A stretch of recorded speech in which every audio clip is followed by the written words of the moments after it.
As we mentioned, it's a first alert weather day, so when you head out the door this morning, you're going to notice two things right away: the heat and the haze. Right now, it's in the 60s, but it is expected to be another hot day as those temperatures keep rising. Take a look at this time lapse of Seattle from last night. You can see the wildfire smoke settling over our region, leaving much of the sky looking hazy.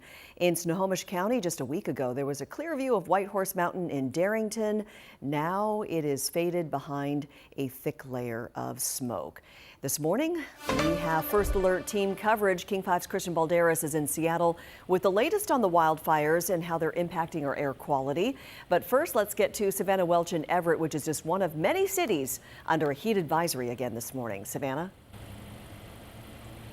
Mimi, as you said, we're expecting another day of heat and hotter temperatures as well as hazy conditions out here, including here in Everett as well as across Snohomish County. Temperatures here in Everett are expected to push into the 80s and upper 80s and 90s today. Right now, Everett is in the moderate category when it comes to air quality, meaning some people who are more sensitive to smoke may start to notice it, especially doing any outdoor strenuous activity. Smoke from Canadian wildfires and also eastern Washington wildfires is pushing into the region. This is adding another challenge for firefighters working in the heat. The worst smoke impacts still remain to the north, where an air quality alert is in effect for another day in Skagit and Whatcom counties due to that wildfire smoke. Here in Snohomish County, temperatures climbed into the 90s by noon yesterday. This created dangerous conditions, not just for the community, but for the crews responding to any emergencies in the area.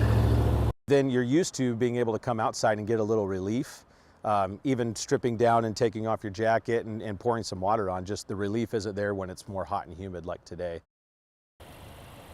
A chance of thunderstorms arrives Wednesday night into Thursday, and while some rain is possible, lightning could also spark new wildfires. So summer really all in all brings a wide range of emergencies for first responders, whether it's lightning-caused wildfires or human-caused wildfires, water rescues, crashes. I mean, there's just a wide array of potential emergencies that first responders respond to in the summertime. So this only really adds to the extent of just what they're dealing with, especially with these hot temperatures, humid conditions, and also that wildfire smoke and haze that we're seeing. Reporting in Everett, Savannah Welch, King 5 News. Thanks, Savannah. Wildfires in eastern Washington are contributing to those hazy skies. The Kaiser Canyon fire in Okanogan County has exploded in size, and firefighters say it's already destroyed multiple homes. Christian Balderas is live in Seattle, where the smoke from those fires is changing the view outside this morning. Christian?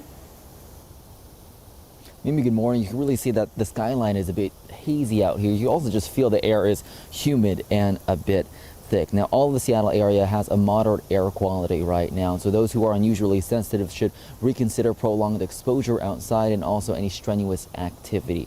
The Kaiser Canyon fire is burning on the Colville Reservation near the small town of Nespelem, about 3 hours drive from Spokane. It's the largest of more than a dozen fires burning across the state. Sparked by a lightning strike last Thursday, the fire has since scorched more than 79,000 acres and is just 1% contained. Up to 24 structures, including homes, have been destroyed.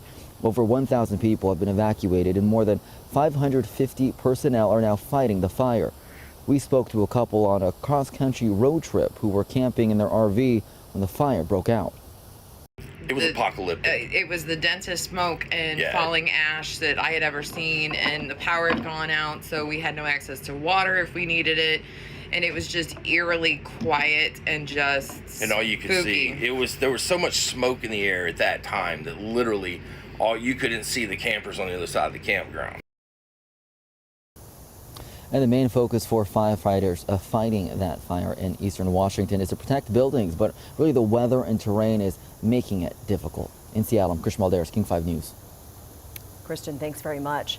Fire crews are making progress on several other fires burning across Washington. DNR reports 24 active fires right now, down from nearly 40 over the weekend. Fire officials say the hazy skies are actually helping by keeping temperatures lower than expected.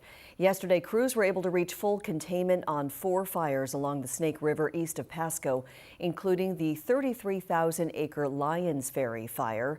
These fires started after thunderstorms moved through the area last Thursday. No structures have been reported damaged or destroyed.